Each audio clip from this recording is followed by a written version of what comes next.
Bonjour, eh bien, nous sommes le mercredi 21 janvier, vous le savez, et Jean-Pierre Lannes va nous donner tout de suite les grands titres de l'actualité de la matinée. Bien, une nouvelle tout d'abord de dernière heure. Il y aurait eu une tentative de coup d'État en Irak et selon un communiqué du commandement révolutionnaire, les conjurés seraient arrêtés et le gouvernement aurait fermé les frontières. C'est tout ce que nous savons pour l'instant. Moyen-Orient toujours, eh bien, des combats cette fois en Jordanie. Une colonne d'infanterie soutenue par des blindés et des avions israéliens aurait pénétré en territoire jordanien au sud de la mer Morte. Et d'après les Jordaniens, les combats se poursuivaient encore ce matin et ils seraient assez violents, même très violents. Bruxelles, eh bien, aucun accord entre les ministres des 6. On reparlera de l'Europe verte et des problèmes, des autres problèmes les 2 et 3 février prochains. Aujourd'hui à Paris, après le Conseil des ministres de ce matin, M. Chaban-Delmas répondra aux questions du groupe UDR. En effet, les députés de la majorité comptent demander notamment au Premier ministre son avis sur ce renouveau d'agitation étudiante. À Lille, les camarades du lycéen qui s'est suicidé hier ont demandé à leur professeur 1 heure de réflexion pour évoquer entre eux ce drame, tandis que le procureur de la République vient d'interdire la diffusion et la publication de plusieurs passages du testament laissé par le jeune homme. Chasse à l'homme, cette nuit, dans la Seine-et-Marne, on a tout d'abord découvert dans un garage de Brie-contre-Robert un véritable stock d'armes, fusils, pistolets, cagoules, enfin l'arsenal du parfait malfaiteur.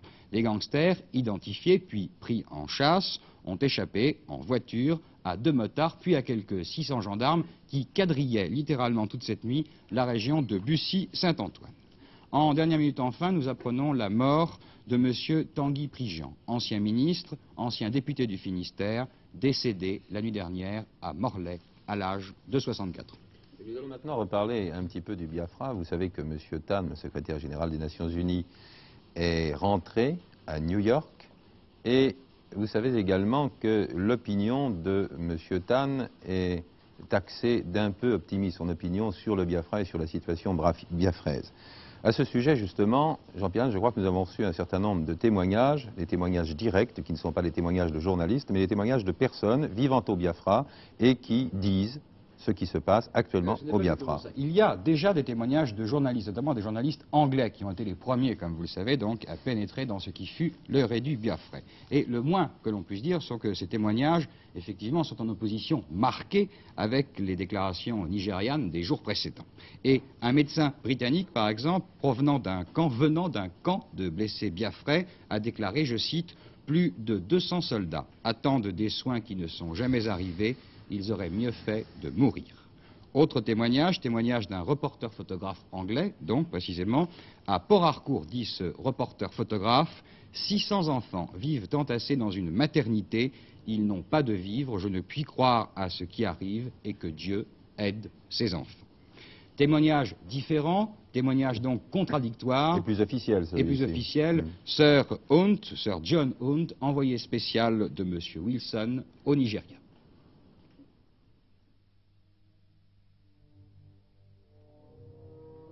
Sir John a visité Owerri et la zone du Biafra où se sont déroulés les combats précédant la reddition. Dans le rapport qu'il a envoyé à M. Wilson, Sir John déclare qu'après cette inspection dans les secteurs avancés, il n'a rien vu ni entendu qui puisse justifier la crainte d'un massacre des populations Igbo.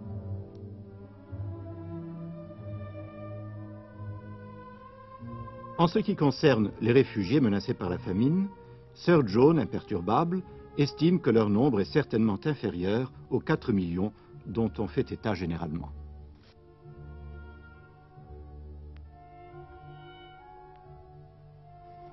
Sir John juge d'autre part que les adultes ont moins souffert de la famine que les enfants. Selon lui, c'est surtout de personnel médical que manque le Biafra dans l'immédiat.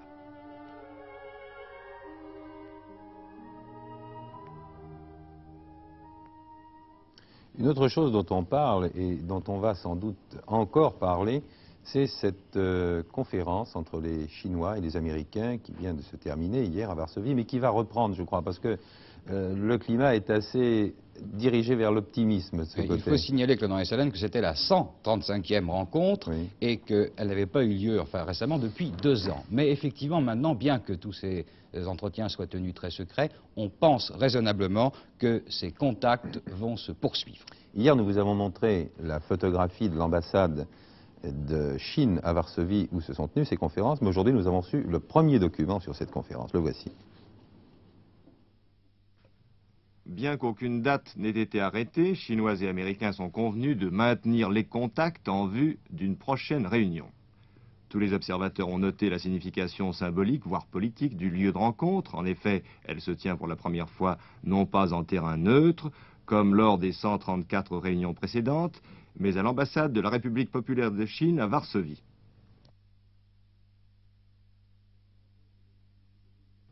La rencontre de mardi se déroule dans une ambiance de grande courtoisie, fort traditionnellement chinoise. On prend le thé, la presse elle-même est accueillie à l'ambassade, mais rien ne filtre des sujets abordés par l'ambassadeur Stoessel des États-Unis et M. Lei Yang, chargé d'affaires de Chine. Pendant ce temps, Radio Moscou prend mal la chose et dénonce la reprise du dialogue sino-américain, ajoutant qu'elle est liée à la préparation en Chine d'une grande guerre entre la Chine et l'Union soviétique. 2 années séparent les précédentes images de celle-ci.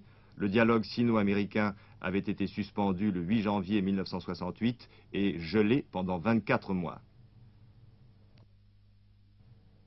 Ces contacts de Varsovie sont le seul lien entre les États-Unis et la République populaire de Chine. On sait aujourd'hui que les entretiens de Varsovie ont permis aux Américains et aux Chinois de s'informer de leur intention de ne pas permettre à la guerre du Vietnam de faire tache d'huile et de déborder au-delà de la frontière chinoise. Donc le climat est à l'optimisme de ce côté-là. Jean-Pierre Quittard, hier nous avons parlé des éclats de M. George Brown en Israël, et la presse anglaise, je crois, aujourd'hui prend, non pas fait et cause pour M. George Brown, mais il y a des réactions très très violentes. Mais finalement, qui est M. George Brown? Alors M. George Brown, c'est l'ancien ministre des Affaires étrangères de Grande-Bretagne, ancien ministre parce qu'il avait démissionné le 16 mars 1968 à la suite, disons, d'un incident lors d'un débat aux communes sur une loi sur les transports.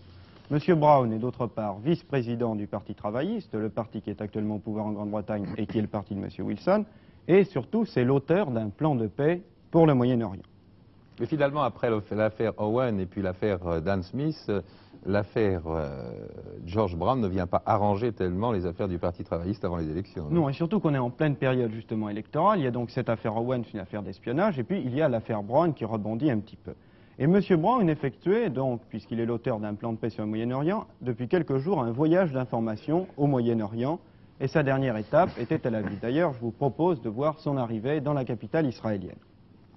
À l'issue de ce voyage d'information, vous voyez M. Brown ici à son arrivée en Israël, à l'issue de ce voyage d'information, M. Brown était l'hôte à dîner dimanche soir du ministre israélien des Affaires étrangères, M. Abba Eban, et c'est lors de ce dîner que le scandale a éclaté. M. Brown, tout d'abord, s'est plaint d'être assis à côté de Mme Eban. Ce n'était pas, d'après lui, assez confortable. Puis, il a reproché à Mme Golda Meir, le Premier ministre israélien, d'être une juive russe venue en Israël via les États-Unis. Enfin, le général Herzog, le commandant en chef de l'armée israélienne, à qui il a reproché son sourire et ses idées stupides. L'ambassadeur britannique, bien entendu, M. Barnes, a essayé d'arranger les choses, mais M. Brown l'a vertement remis en place, lui disant qu'il devait se mêler de ses affaires et soutenir tout ce qu'il disait. M. Brown a quitté cette réception, disons, sur une déclaration à l'envolée, à la cantonade, mais qui s'adressait à Mme Golda Meir. Je vous la livre, elle est assez brutale. Il a déclaré « Au revoir beauté », et il faut être Georges pour dire cela. Bien évidemment. Que M. Brown a démenti tout cela en disant « je n'ai jamais dit oui. une chose pareille ». Alors bien évidemment, ce scandale a fait les grands titres ce matin dans la presse britannique, et M. Brown s'est défendu d'ailleurs très violemment hier soir devant les caméras de la télévision britannique. Et il a dit notamment, je vous en donne deux extraits, la presse a largement exagéré, enjolivé et changé toute l'histoire. Et pour, disons, raconter cette réunion, il a dit la chose suivante, il s'agissait là d'une réunion très détendue, à laquelle prenaient part des gens que je connaissais très bien et qui disaient donc sans complexe ce qu'ils pensaient. Vous voyez, une froideur toute britannique. Bien, je crois que nous en resterons là. C'est pas la peine d'apporter le moindre commentaire à cette affaire. Le mieux serait peut-être ce soir d'avoir M. George Brown à notre journal pense pas que nous l'ayons. Et il y a un autre personnage qui, non pas en Grande-Bretagne, mais aux États-Unis, fait également parler de lui, c'est Michael Brody Jr. Vous savez, Michael Brody Jr., c'est ce fils de milliardaire, de roi de la margarine, qui distribue la fortune que son grand-père lui a léguée. Alors à ce sujet, je voudrais simplement dire aux nombreuses personnes qui ont téléphoné et qui continuent de nous écrire pour nous demander l'adresse de Michael Brody Jr., qu'il vaut mieux arrêter cette correspondance, car en fait nous ne sommes pas en mesure de vous donner cette adresse, et cette adresse précise. Et puis, entre nous, je crois qu'il n'y aurait pas de grands résultats aux démarches que vous voulez tenter. Alors, arrêtez de nous écrire, vous serez gentils. Nous allons tout de même maintenant regarder dans ces manifestations Michael Brody. Pour cette foule, les miracles existent. Ils attendent Michael Brody, ils attendent plutôt ses chèques. Si les États-Unis est le pays des self-made men, Michael est un homme qui se défait. Mais la charité n'est ni un défaut, ni un signe de folie, et si Mike, suivant ainsi le destin de Saint François d'Assise, dilapide sa fortune et se retire dans un lieu désertique, pourquoi l'en blâmer? Brody était venu à New York chanter pour la plus grande émission de variété, le Ed Sullivan Show. Je n'ai plus un centime sur moi, il faut attendre l'ouverture des banques, je ne veux pas faire de disque, seulement me retirer aux Antilles. Un journaliste a prêté 5 $ à Brody pour qu'il puisse payer le garage de sa voiture. Michel Drucker a un match de boxe à la fois dans l'espace et dans le temps avec deux interlocuteurs, si je puis dire, deux partenaires, deux adversaires qui n'étaient pas en fait ensemble. C'était Rocky Marciano contre Cassius Clay et maintenant on a le résultat. On en a déjà parlé hier soir, mais on a le résultat. Alors quel est ce résultat? En fait, ils ont été ensemble pendant la durée des prises de vue de ce combat fiction, puisque vous l'avez dit, Claude-Henri Salerne, ce combat avait été organisé, décidé par un ordinateur. Cet ordinateur a pris la décision suivante. Marciano, vainqueur de Clay par KO à la 13e reprise. C'est un résultat étonnant que des millions d'Américains ont vu sur des images cette nuit à minuit, puisque le film est sorti dans 1500 salles aux États-Unis et il sort à Paris aujourd'hui. En tout cas, c'est une expérience particulièrement intéressante. Qu'on pourrait retenter d'ailleurs dans d'autres domaines. On pourrait très bien faire les légions de Jules César contre les grands gardes de Napoléon. Comme oui, on pourrait éventuellement refaire sur ordinateur l'histoire et même l'histoire du sport. On pourrait refaire à condition, bien sûr, que les personnages soient toujours vivants et relativement jeunes. On pourrait par exemple refaire un match Tony Seller, Jean-Claude Killy ou Ladoumek, Jazzy. C'est une expérience intéressante. Avec des surprises, peut-être. Avec des surprises, mais enfin cette expérience est déjà un succès financier puisqu'elle va rapporter aux organisateurs américains qui nous étonneront toujours la coquette somme de 3 milliards d'anciens francs. Oui, c'est déjà un bon résultat, mais je ne pense pas que nous soyons en mesure de faire d'organiser pareille chose pour le rallye de Monte-Carlo dont nous allons parler maintenant. Ah oui, là les choses sont vraiment sérieuses. Le classement, je ne vous le donne pas car vous l'aurez en direct dans quelques instants avec Stéphane Collaro qui nous attend à Nice, mais voyons déjà ce qui s'est passé lors de ce parcours commun Monaco-Vasse-les-Bains, Chambéry-Monaco. C'est nos camarades de la station de Grenoble et de Lyon qui étaient sur place cette nuit. Voici leurs images commentées par Bernard Parino. Et ensuite, nous irons à Nice pour le classement définitif. Du 39e rallye de Monte-Carlo après les 3500 km du parcours de concentration.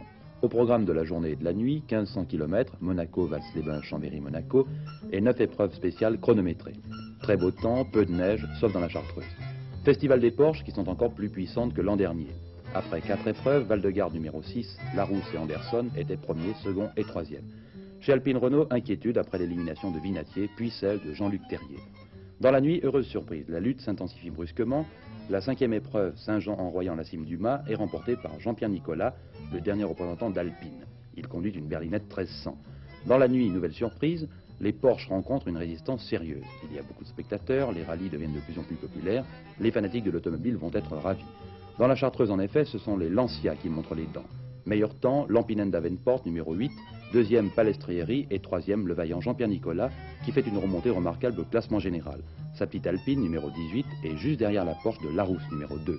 Tout compte fait, la course est loin d'être terminée. La deuxième épreuve de classement dans la nuit de jeudi à vendredi promet d'être animée. Il manquera 2 autres champions qui ont abandonné cette nuit.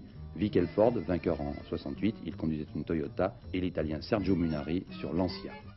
Voilà, ça c'était donc le classement aux environs de 23h, 24h à Chambéry-Valls-les-Bains cette nuit, un reportage de nos camarades de Grenoble et de Lyon. Le classement était donc Val-de-Garde, Larousse et l'Alpine de Nicolas, si j'ai bien compris. Mais où en sommes-nous maintenant? C'est ce que nous allons savoir en images avec le reportage encore plus récent qui date de quelques heures de Stéphane Collaro qui se trouve à Nice. À vous Nice.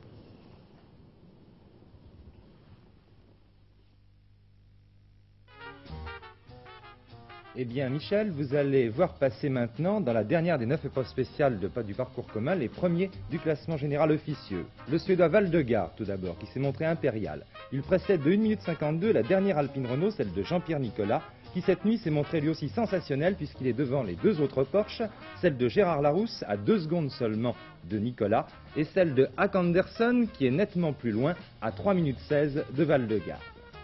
La Lancia du Finlandais Simo Lampinen est 5e à 3 minutes 54 secondes. Comme Nicolas, il a réussi à battre les Porsche dès que la neige faisait son apparition. Quant à Roger Clark et sa Ford Escort, ils sont 6e à 4 minutes 28. Balestrieri et sa Lancia occupent la 7e place. Ce sont ces 7 hommes qui devraient logiquement se disputer les places d'honneur jeudi au cours de la dernière nuit du rallye. Et ma foi, Nicolas s'est montré tellement brillant la nuit dernière qu'on se remet à croire un petit peu dans les chances de la dernière année. Les chances seraient beaucoup plus grandes si... Il y avait pas mal de gars. Non, si le mauvais temps se mettait de la partie. Parce qu'on a pu voir pendant le rallye que dès qu'il y a eu un peu de neige et tout ça, on arrivait à approcher les temps des Porsche, sinon les battre, que ce soit l'Alpine 1300 ou même les Lancia, parce que je suis dans le même cas que les Lancia. Voilà, c'est donc le dernier pointage. Nous vous en dirons plus, bien sûr, ce soir, car les choses vont encore évoluer. Je crois qu'il y a une certaine catégorie de téléspectateurs qui ne regardent pas souvent en ce moment la télévision. Ces téléspectateurs, ce sont les experts comptables qui ont énormément de travail pour 3 mois, puisqu'en France, les bilans et les déclarations d'impôts pour les entreprises sont effectuées sur une période de 3 mois. Et ces experts comptables sont confrontés avec tous les problèmes des entreprises. Vous allez voir le nombre de dossiers que cela peut représenter pour une entreprise avec ce reportage de M. Toulouse.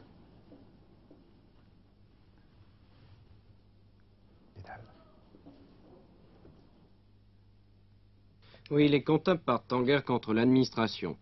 Ils assurent la comptabilité d'1 million d'entreprises qui sont aussi concernées par ces démarches. Bien que les comptables soient les premiers à profiter de la complication des actes administratifs, puisqu'ils en vivent, ils estiment que point trop n'en faut.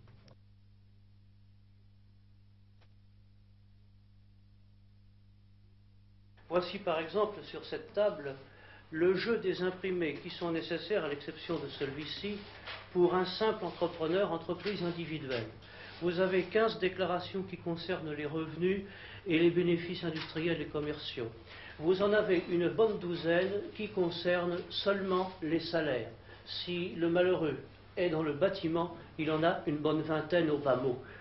Cette incohérence, vous vous en doutez bien, elle a une conséquence physique et humaine, car elle impose à notre personnel, comme à nous-mêmes bien sûr, des cadences de travail qui sont absolument insensées et incompatibles avec une bonne gestion à la fois de nos cabinets et des intérêts de nos clients. C'est regrettable à dire, mais la France en ce domaine est le pays le plus mal servi. Et en dépit de la convergence des imprimés, de leur nombre, de leur multitude, tout cela à faire pour la même date, ne croyez pas que nous travaillons dans des conditions commodes. Il nous arrive, ou plutôt à nos employés, d'avoir à se pencher sur des documents de ce genre qui encombrent leur bureau en plusieurs exemplaires. Nous sommes parfois perplexes pour les taxations. Imaginez que pendant 2 ans, nous avons tremblé sur le sort des pauvres crevettes qui, arrivant de Dieppe à Paris en perdant leur queue, se voyaient taxées au départ au taux réduit de la TVA et arrivaient dans l'obligation de se transformer en conserve pour être taxées au taux intermédiaire. Pour lutter contre cet état de fait, les comptables se sont groupés en un comité national pour la normalisation des conditions de travail, CONORMA.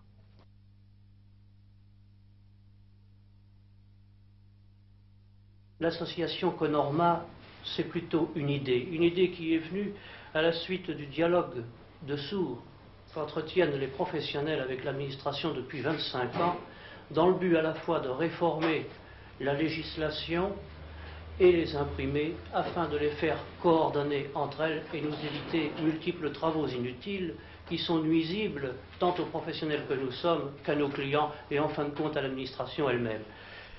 Voilà. Réflexion, ne tirez pas sur l'agent comptable et sur l'expert comptable. Maintenant, je vous laisse retrouver Jacques Martin à Cannes et je vous souhaite un bon après-midi. Au revoir.